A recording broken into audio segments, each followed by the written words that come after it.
New players, veterans, clans, content, missions, weapons, warframes, difficulty, rewards, and endgame. Oh man. You know, all of these have individual problems that put Warframe in a very weird position. You know, Warframe is a game so full of potential, it leaves veterans wanting and others to watch from a distance. I mean, just look at Iflin. He quit. MC Gamers is taking a break. Life of Rio snatched this chain back. Oh man. But countless of players come and go. You can't really blame them, honestly speaking. Many have left before them, and it definitely won't be the end. I think that's the truth for any game. So those of you that are worrying about, oh, is Warframe dying or so? Nah, it's not dying. But this does not mean that everything is fine and dandy in Warframe. That's for sure. You know, Life of Rio, Mugamu, Reaper Hunter, Iflin, Tactical Potato, and countless of other veterans ranted and created video after video talking about Warframe's issues, missing void keys and raids and rewards, etc. But is that really the issue? I personally don't think so. I've never considered void keys endgame. Primes are worthless. I've never considered playing Warframe raids because it just wasn't my cup of tea. The bosses at the end weren't very appealing to me in the slightest. I love bosses.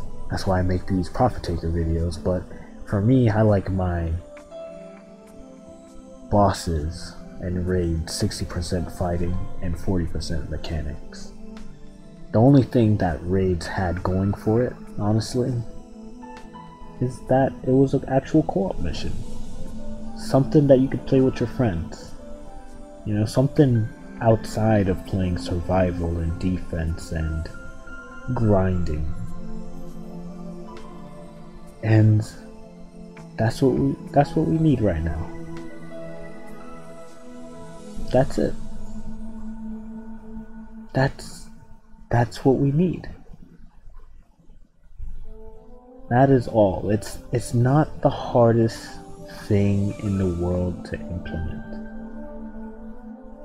And that's what we're going to be going over in this video.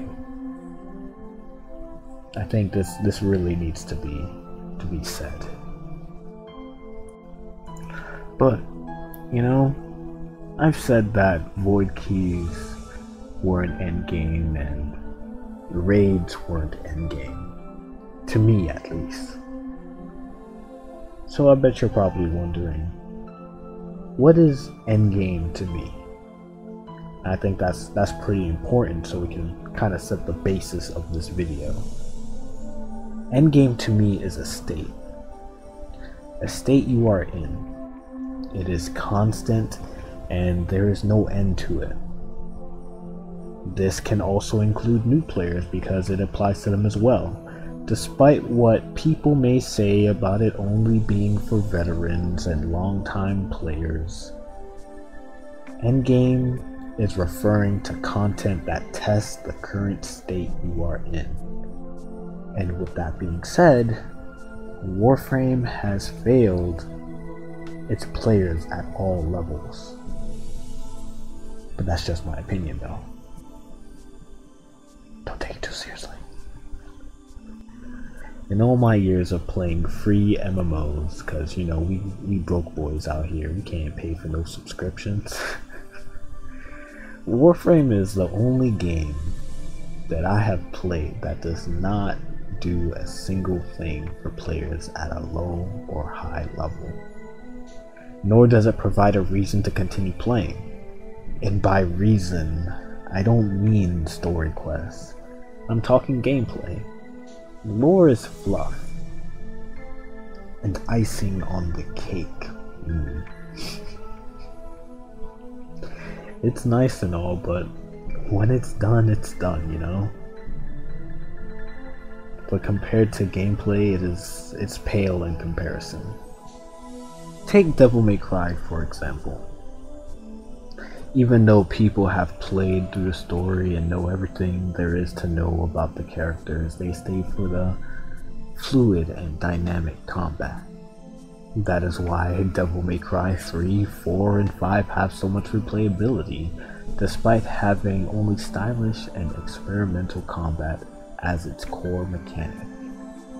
When I first started playing Warframe, I went with its whole, it's a game. You should explore, find new things. Like any other game, I played Warframe like I played MapleStory. I did nothing but grind non-stop till I reach where I'm at. But there's no Horntail. There's no Zakun, there's no Pink Bean, there's no Pianist. Nothing. Nothing to gauge where I'm at. Nothing to test my abilities, nothing to test my power. Sitting in a room for enemies to reach level 400, that's my test? Well, we don't even have scaling health or stats? And levels past level 30? Are some of y'all serious? Come on now, stop it. Even then, that's not even a test. That's only testing how durable my Warframe is. Not my game knowledge. Not how well I play. And that's what difficulty is. Something that is hard to understand. Or hard to do. Warframe has created a game of drones. A lot of domestic drones that are only good for their and scooping up resources. That's it. That's all.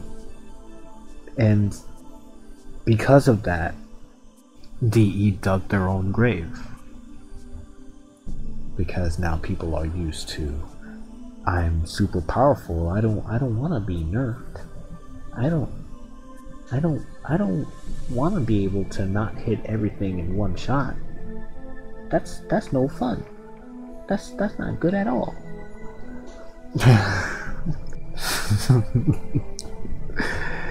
And you wonder why our bosses suck pure ass. Real talk. You wonder why. Look at Profit Taker, look at Exploiter, look at our Thumper tanks, look at Ropalolist. All of these were made in some way or another to avoid damage.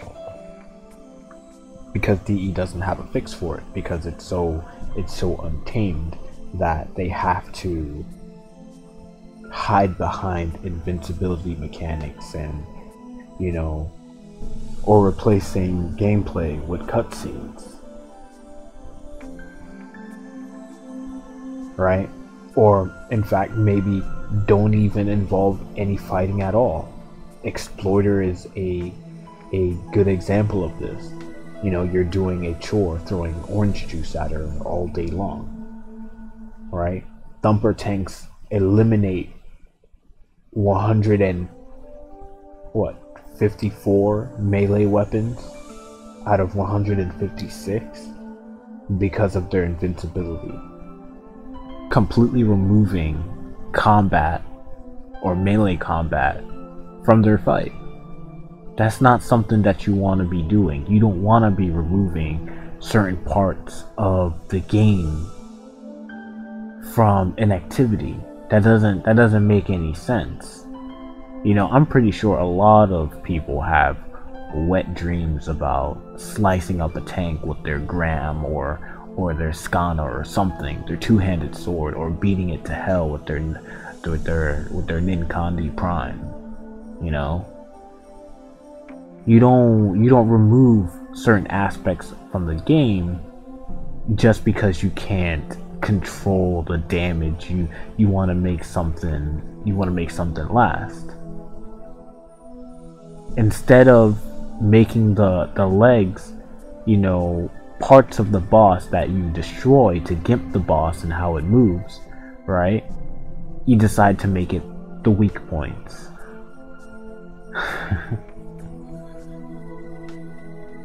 That's not how you create challenge. That's not how you create endgame content. That's not how you create content. That's a very, very weak way to go about it.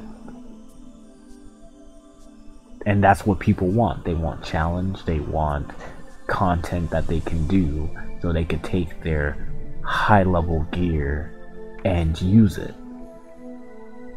That's people's end game content, because they want to test their state. You don't want to take that away from people. Why do you think that when Exploiter released, everyone hopped on to see? I think it was like 100,000 people on Steam that logged in to do Exploiter, but only for a bit, because soon after it dropped off entirely. They found out that the boss isn't really anything special. It's just another boss. It doesn't bring anything to the table, unlike Eidolons. And that's the problem. But did you catch that though? It's just another boss. You hear how disrespectful that sounds? In other games that you've played or watched, take Dark Souls for example. When you know that you are fighting a boss, you know that you're up for a challenge, you're up for loot, you're you're about to get a run for your money, right? Or a run for your credits. In Warframe, that doesn't exist. Why? Well, because Warframe treats their bosses as farms and not an experience. Of course, obviously, when you learn the boss, it becomes easier, but don't let that separate from the experience. Fighting a boss should always be something exciting that you're trying to do. It should always be fresh. Of course, it's gonna die eventually, but that's why you have constant updates, releasing more updates with different bosses, so that when you go back to this boss, it's just like, okay, well, this is refreshing to do.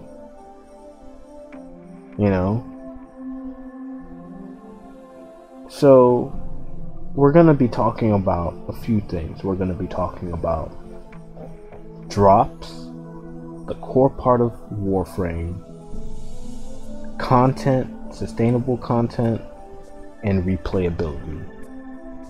Starting with sustainable content. I mean, this could have been done a long time ago. From Fortuna's release to PoE's remaster. What do I mean? Let's take Fortuna for example. Since the Orb Mothers wasn't released immediately, where was the field bosses? Where were the extra abilities to spend my endless amounts of focus on? Where were the dungeon-like missions utilizing the different lore-rich locations? Let me compare Fortuna to another game I played, Mabinogi. Back when I was, say, 12 or 13, Mabinogi had a huge expansion called the Pioneers of Iria. Now this featured one big open world, just like Fortuna. Mabinogi's Iria update at launch featured 13 field bosses, 5 dungeons, 2 of which was endgame at the time, and had more than 6 sub-dungeons within them. But all dungeons in one way or another provided a way to gain new abilities, albeit scattered but still possible, included new skills such as Ice Spear and Final Hit, which can only be gained by exploring the different dungeons and locations. Transformation skills for 2 new races, elves and giants. Flying pets, exploration, dual wielding. But not only that.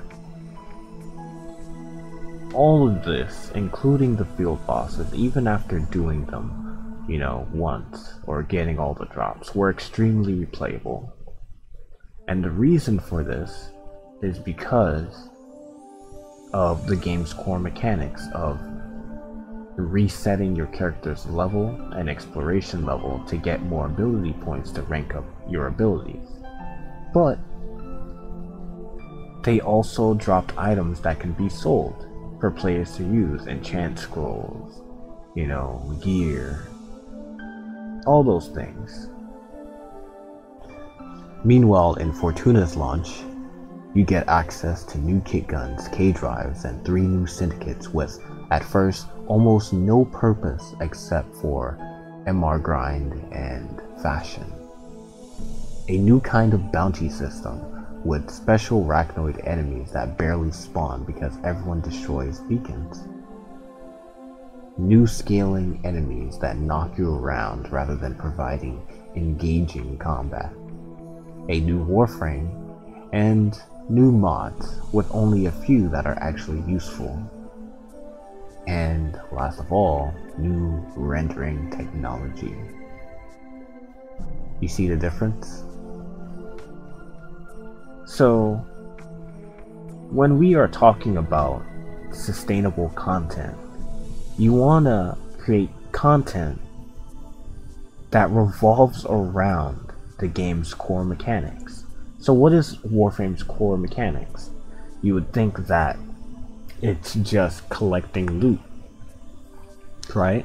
It's not only loot, it's leveling your Warframe, leveling your weapons, and collecting loot, right? Those are the core mechanics to Warframe. Everything else is just icing on the cake, right? But you want to create content that revolves around this mechanic right here. Even though people had their activities taken away, aka raids, Eidolons were a step in the right direction, despite what anyone may say. Eidolons are sustainable content because they are cogs in the machine rather than duct tape and super glue that holds updates together, right? If you want to make your Warframe tankier, or if you want to give it more damage, or you want it to obtain more energy, how do you do it? You get arcanes. Arcane Grace, Arcane Guardian, Arcane Energize, Arcane Avenger, Arcane Aegis, Arcane Rage, Arcane Velocity, all of these help with the core mechanic of Warframe. If a new weapon comes out, how do you get more damage? Arcane Rage. If a new Warframe comes out and it's tanky and you want even more armor, how do you make it tanky if you don't have any more mods to rank up? Arcane Guardian, right? This is what makes Eidolons a cog in the machine, and this is not even including focus, right?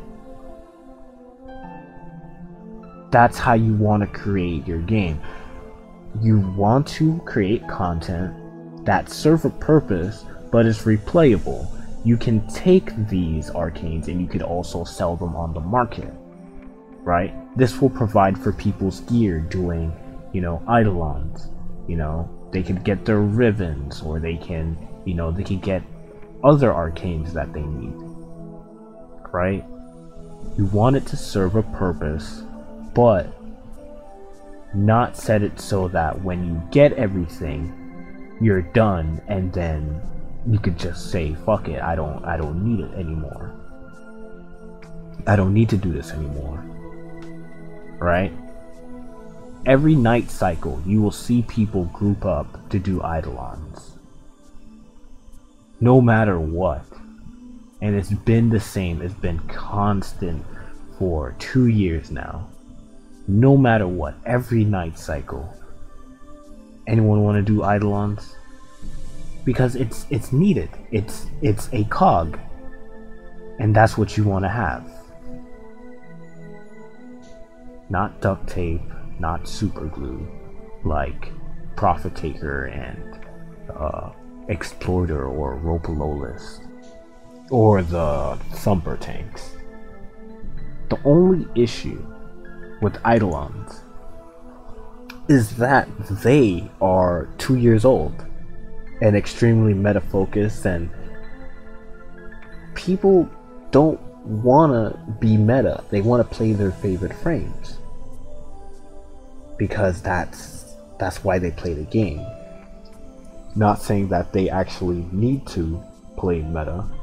You know, you don't necessarily need to play Haro or Volt or Chroma or Trinity, but the overall community set that as the role, right? You want to create missions where everything can be used. All parts of Warframes can be used. If it's crowd control, if it's stealth, if it's, you know, damage, if it's tanking. You want to have all of this compacted in one mission, and that's where eidolons fail, because it's just a DPS race, because it's a timed thing. Imagine if eidolons were an event rather than just a night cycle for a second. It would be less meta focused, because, you know, you could take as long as you want. You know, you don't really have to worry about it. Of course, there's going to be faster ways to do it, but a lot of people won't be so strict on what they bring. So that's what you want to focus on. How can we create a mission that can encompass everything in the game, and then make it so that it's a co-op mission, but if solo players want to do it, solo players won't have such a bad time, and they can get rewards and then go about their day, right? It's kind of hard to balance between. How I like to think of things is that you're strong alone but powerful together, and I think that's how I've played majority of my previous games. You know, I'm strong on my own, but with other people I'm even better. And that's what makes a co-op experience a co-op experience. So let's talk about how we can put that together with sustainable content. And we can start by separating grind from bosses. Instead, make it so that it's exciting content with rewards that are gained through effort. Limiting how invincibility is used, and in place of invincibility we add challenge and survivability, but not for our Warframes. They don't need it. I'm talking about our bosses. Our bosses and the missions that hold them should be something that you grind towards and experience. Obviously what you get from it is worth the grind. You know, you grinded all this time and now you get to experience your grind in all its glory. You know, you could use your strength, your power to its fullest with enemies that could actually challenge you. But Noosh, we have so many broken frames, that's impossible. See, that's where you're wrong. Let me introduce a few concepts to you. A damage cap. And I'm not talking the pesky, crazy, reduced damage numbers we see on Lephantis or Tusk Thumpers. That's disrespectful to my 7 Forma planks. I'm talking a realistic damage cap, say 250,000 damage, with a low damage reduction, say 34%, so rifles can perform with and without status. An AI that targets and focuses players with a high damage output, or one that heals. Adding critical resist, most of our busted damage comes from critical multipliers. Think of critical resist as vigilante set in reverse, putting our critical back maybe 1 or 2 tiers, but this will only apply to weapons above 100% critical. This will help with the boss's survivability and prevent them from getting completely eviscerated by Haro, but not ruining him. But also, let people flex.